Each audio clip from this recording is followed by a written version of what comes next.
for Jesus. If you are here, clap for Jesus. That clap was for Pastor Barry. Let's not clap for Jesus. Amen. Amen. There is no time that we need His word desperately, His presence desperately, His power desperately, like now. No time. Let me begin first by thanking Pastor Barry, his wife and family, the church,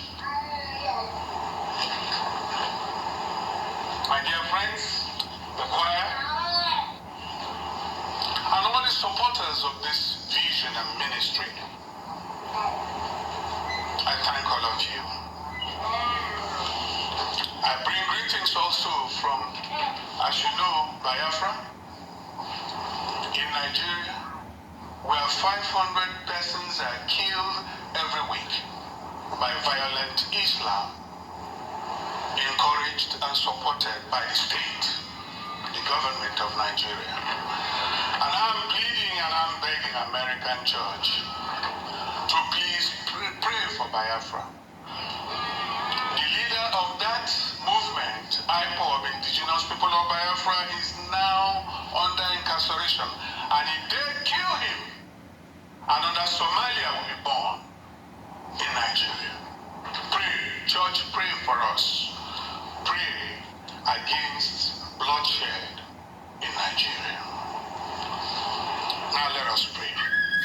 Bow our heads for this short prayer. Father, I thank you for bringing us to the last 4 months of this year 2021. I thank you, O Lord, for the families that you are bringing out of different situations.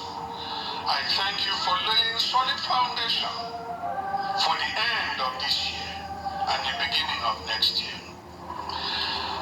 Lord, breathe upon me and your word. I yield my soul, my spirit to you. Use me, glorify yourself.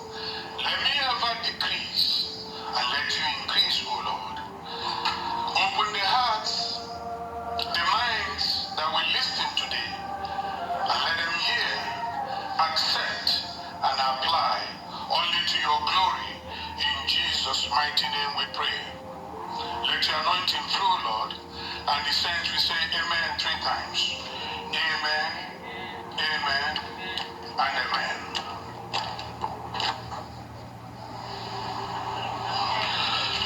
Join me in the topic today that says, should we understand the signs of the times to know what to do? Should we understand the signs of the times to know what to do? Indeed, this message is for this time. The intention is not to placate anybody, but to give it as raw as I perceive God intends. The key scripture will be taken from 1 Chronicles 12, verse 24, and then verses 32 to 33, where it's recorded as I read from the King James Version, the authentic version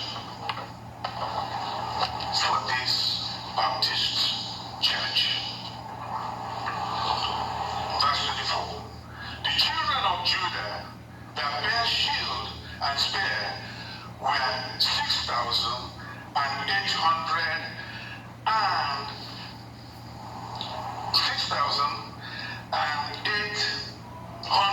ready and to war. Verse 32. And the children of Issachar, which were men that had understanding of the times, to know what Israel ought to do, the heads of them were 200, and the brethren were at their Another version says they had the respect and honor of their brethren. Verse 33.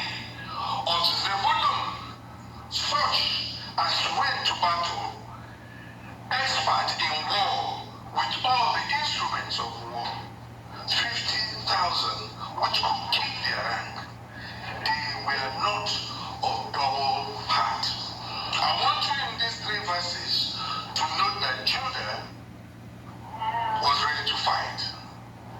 And the blessings from their father Jacob, Judah, out of it was to rise the scepter that will rule. The light from Judah, as God promised, will never be cut off in rulership. They were praise singers, they were worshippers, and so they came first. Second then was the children of Issachar, and that's the tribe God wants to use to talk to us today. I want you to notice that they were men, and when I say men, I include women, who had understanding of the times to know what their nation ought to do. They were only 200 leaders. The rest, first one was 6,000, Zebulun was almost 50,000 or 50,000, but these people were fewer. Yet they told the nation what to do. Change is the only thing that is constant today, brethren, in this world. From the time we were born, we learned how to crawl, then walk, then run, became teenagers, adults, have children, and with time, we became grandparents, built houses, owned things, some properties, and in the fullness of our time, we transit. All is change for a purpose. Same applies to society. Same applies to communities, states, actions. The world, indeed, change is constant. Parental role in upbringing our children is key. The role of teachers is key. But the church lays the foundation for a strong spiritual nation. I thank God in this church that we are committed to pressing, desperately pressing into the presence of God. We need strong spiritual guidance from church of this time. The world is changing very fast. You will not believe that this King James Bible cost over 300 lives to be given to us from England. The first person who tried to translate the Bible, which was originally Hebrew from Jews and Greek for all of us, the Gentiles at that time, Rome came and converted it to Latin and made a law that nobody should translate this Latin Vulgate to English. If you did it, you died. The first man, William Tyndale, who wanted to do it, was burnt on a stake. This Bible we are taking for granted cost lives. The gospel we are following cost lives. And so it is time for us to be serious as church. It is time for us to know that something is desperately happening. In 1604, King James authorized the translation of this Bible that we're using today. And believe you me, today as I speak, in the streets of London, where this Bible first started, if you preach in parks and places, you will be arrested. You will be arrested by state police. The church is under siege, brethren. The change is fast. May it not overtake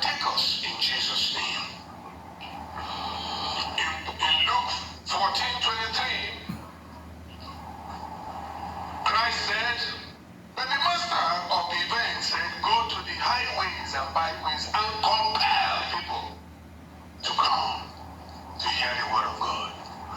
Have we boxed God out of that? If we start arresting people for preaching Christ, the church needs to wake up and do more than they are doing today. Here in America, there is a fight against the culture, the great culture of the American people. If it is bitter, it is there to remind people. If it is sweet, it is there to remind people. Don't tamper with the monuments of your culture.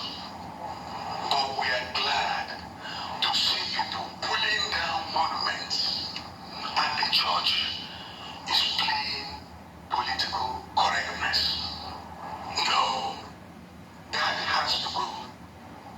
The spread of falsehood is increasing, and that word in God we trust is being polluted, challenged, castigated in the social media. The church must rise up and defend it. In 2014, just 7 years ago, 79% of African Americans, 70% of whites, 77% of Latinos identify as Christians. But today, across all the spectrum of races and colors in America, more than 31% claim they have no affiliation to any church. That's a lot of job for us to do. Denominationalism, political correctness, are pulling Christians, the church, in diverse directions. Science is pushing hard. If you want to know, they are working on the plant meat. I wonder how that will look like. Meat made out of plant. I will not eat it. They are working on robotics. I watched a program while preparing this message, where a robot attended a visa interview, and the interviewer did not know that he or she was talking to a robot. He got visa. But when asked, can you kill? He said, I am made to kill. The church must rise up. Paganism is rising. Anti-God, anti-Christ is on the increase. Don't we need to know the signs of times to know what to do as a church? In our scripture pages today, that was when David was just coming back in First Chronicles 12. David was just coming back from exile after Paul, who was pursuing him, was killed in the battle of Gilboa. And I prophesy, as God liveth, anything pursuing you to derail the call of God on you, to affect you in the years ahead negatively, may that thing die in a battle created by God against it, in the name of Jesus. Amen. So David was in Hebron, and there people gathered to support him to make him the king of Israel. Some people came from Ziklag to make him the king of Israel. That was where the formation of that 3 tribes, among others, was drawn. Of the war groups, these 3 tribes stood out. Judah, who had the blessings for praise, worship, and leadership. Issachar, I will tell you, had a lot to offer the nation. The tribe of Issachar had special anointing for understanding times. They were wise men. They were gifted in the study of the word of God. They were interested in discerning the will of God. The worshippers today said, I want to know you. I want to know your will. children of Issachar. They told the nation they were very disciplined and respected among their brethren, and they told the nation of Israel, just like the church of today. This church, if no other, should tell this nation the will of God. Zebulun, the third tribe, if you go to the blessings that Jacob gave to his children in the book of Genesis, Zebulun was gifted to make money. They were the financiers. But it says that under David, all the money made by Zebulun was used to encourage Issachar to stay with God, to tell the nation where to go. And that was why David's reign was special. We have to be like Issachar. And based on this Zebulun tribe, I want to thank all those sponsoring, supporting financially, physically, materially this vision and ministry. All other 11 tribes needed the tribe of Issachar to work and do things to have a secure and progressive nation. We, today in this world, not only in America, are in an increasingly pagan society. We need some big doses of Issachar anointing. Now there are 7 things I want to point out concerning the tribe of Issachar. And I want us to make notes of them. First, the tribe of Issachar had prophetic anointing. Deep-seated prophetic anointing. We should please covet deep-seated anointing for prophetic. Deep-seated, genuine anointing for the prophetic. They could see beyond culture and contemporary academic reasonings. They saw farther, and they saw physical, beyond the physical eyes. They saw sooner, and they were deeper in their perceptions. They heard directly from God. I want to remind us that it is the desire to hear God that people go into parapsychology, horoscopes, science sessions with witches. Saul tried it with the witch of Endor, and it led to the searing of his destiny. It is the desire to hear. This church, we are committed. The Lord is asking us to go for an understanding of the plans of God. In the book of Daniel 2:20-23, we are told that God changes times and seasons, not science and politicians. We are told that God is the one that removes kings and sets up kings, not the media. We are told that God gives wisdom to the wise, not the academia. God gives knowledge and understanding and the skills for these. Issachar walked with God. The choir this morning told us that we are pressing into God. That is exactly, that tells you that the Holy Spirit is one. Issachar walked with God. They persevered, pushed into God. They walked in the light of God. I can confirm to you that the demonic, occult, that world cannot comprehend that light. The result is that they were able to hear directly from God, and they were the ones who told Israel the time for the various feasts. Is it Feast of Tabernacle? All the feasts, it was the tribe of Issachar that told them this is the date and time it will take place.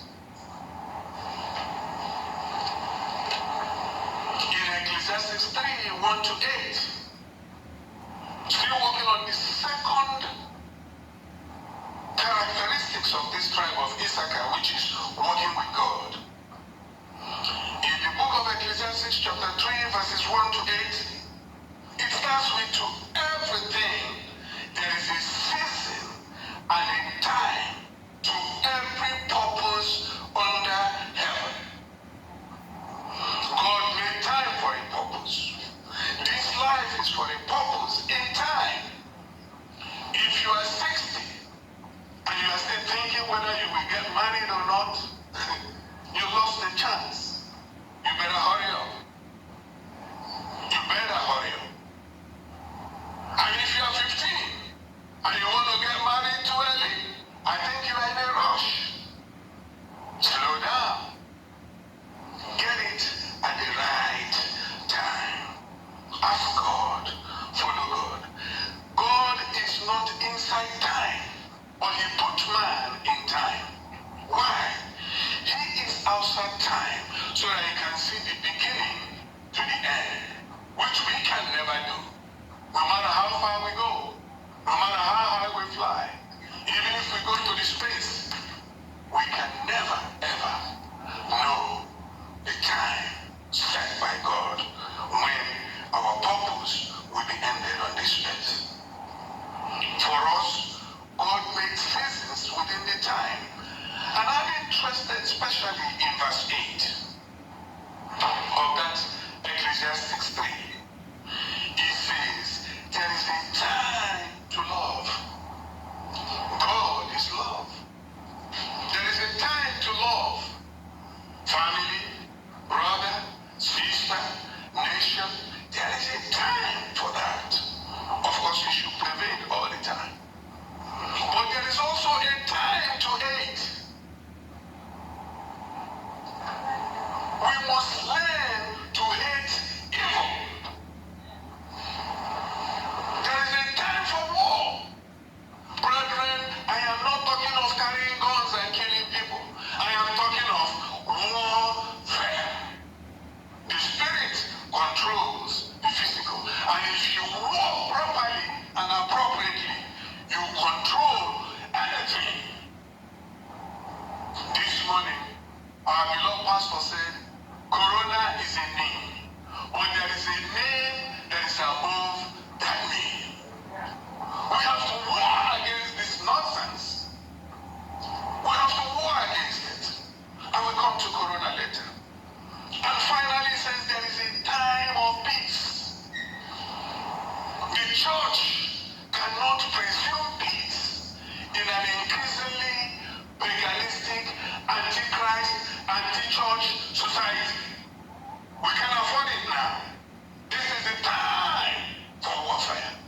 Peace will come. If you think you have peace in this environment, think again. If you are in the church, why do we need to understand the signs of time? Look at the book of Isaiah 20 to 23. Isaiah chapter 5, 20 to 23. I call them the three woes of God. Verse 20 says, woe to them that call evil good and good evil, that put darkness for light and light for darkness, but put bitter for sweet and sweet for bitter. When God says woe, it is better that a stone is tied around the person's neck and thrown into the river or sea than to be in the woe list or book of God. This church will fight anything should fight anything that will bring woe to the household of God. Verse 21 says, woe to them that are wise in their own eyes and prudent in their own sight. Verse 22 says, woe to them that are mighty in strong drink. People who as early as 9 o'clock are already mixing brandy with Jack Daniels and shooting it down the system. Why? Because they justify the wicked for reward righteousness of the righteous from him. Anything that will take away the righteousness of this church, we vow to it in the name of Jesus. Anything that will take away your righteousness, wherever you are listening from, woe to that thing in the name of Jesus. We need to understand to avoid deception. God says 3 woes to deception. Because those 3 verses from 20 to 23 are the verses that speak against deception. This is in my perception a great deception, and deeper that there is in my perception a great deception, and deeper that on the Spirit of God and the light of God in the household of God, the church of God today. We may not know it, but it's out there. We see the results and we shock. We follow the media too much, brethren. They are not prophetically controlled. Why do you follow them so much? Get the news of what had just happened and leave the analysis to God and yourself and the Holy Spirit. They should not decide who rules this nation. God does. If we let them do, we fall into deception, which will bring woe. Don't follow the media too much, I'm saying for the second time. Because most of them and their politicians don't hear God. You say, bishop or pastor, how do you know this? The man who pastored one of the biggest churches in South Korea and in this world, David Young-Cho, said, and I quote, God does not hear or talk to smart people. I'm quoting David Young-Cho. God does not hear or talk to smart people. He wants people who will trust him, rely on him, seek his opinion, seek his will, and then act. Verse 3, or the third character of this tribe of Issachar was that they were a disciplined set of people. First, they walked in the light of God. The Bible declares that angels and messengers and ministers are flames of fire. May his fire burn through us as ministers. May we pass that fire to our children. May we have children who will have restlessness except in the presence of God. This fire controls and affects our life and conduct. We need to be learning how to be disciplined ourselves and then pass it on to the children. Without discipline, brethren, without discipline, you can't walk in the light of God. Because on 1 John 1, verse 7. The fourth character of these children of Issachar was that they had humility. We need to be humble like Jesus. Jesus himself told us that God hides his way from the wise and the prudent. Let us be imitators of Christ and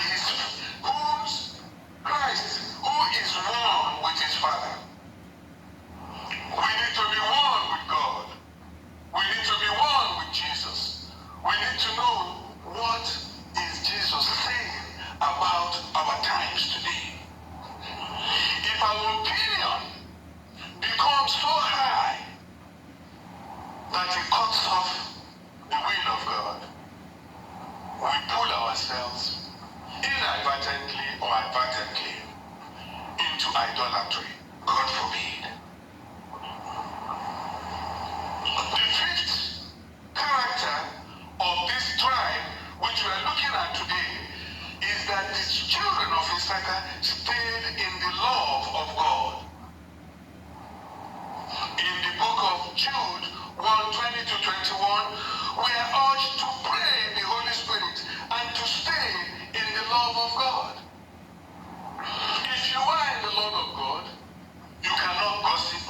Christian.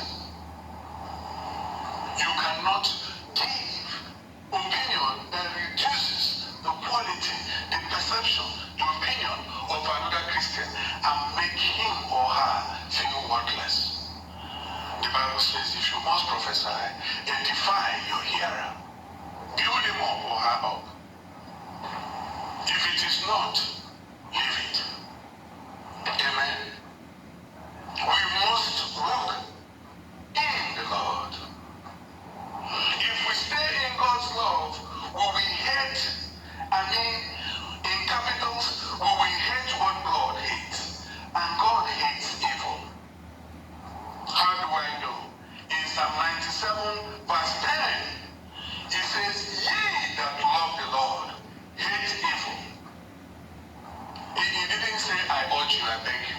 Ye that love the Lord hate evil.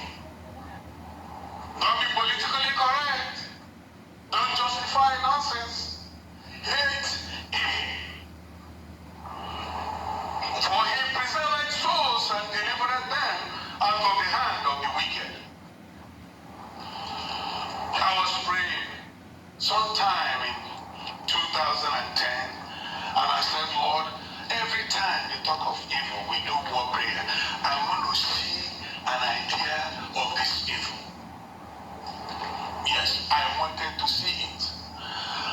And as we were going for a prayer meeting by 10 p.m. in the night, a fly got into my mouth. I swallowed it. By 12, I was stooling all blood. By 1, something came and took me from my bed. We passed through first heaven and got into second heaven. You come and see the face of evil. And I heard a voice. You have seen it. Be careful. I am not telling you hearsay. Practical experience. What you pray, if you earnestly ask, God will earnestly give you. And that is why this time we should pray for that anointing to hate and do against evil. I would say the church should have zero tolerance for evil. The fifth character of this great tribe is they fight their flesh.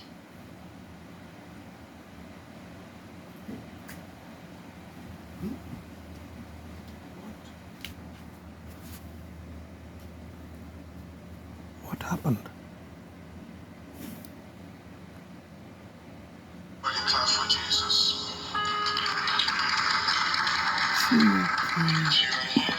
And I deleted. Oh That clap was for God. Pastor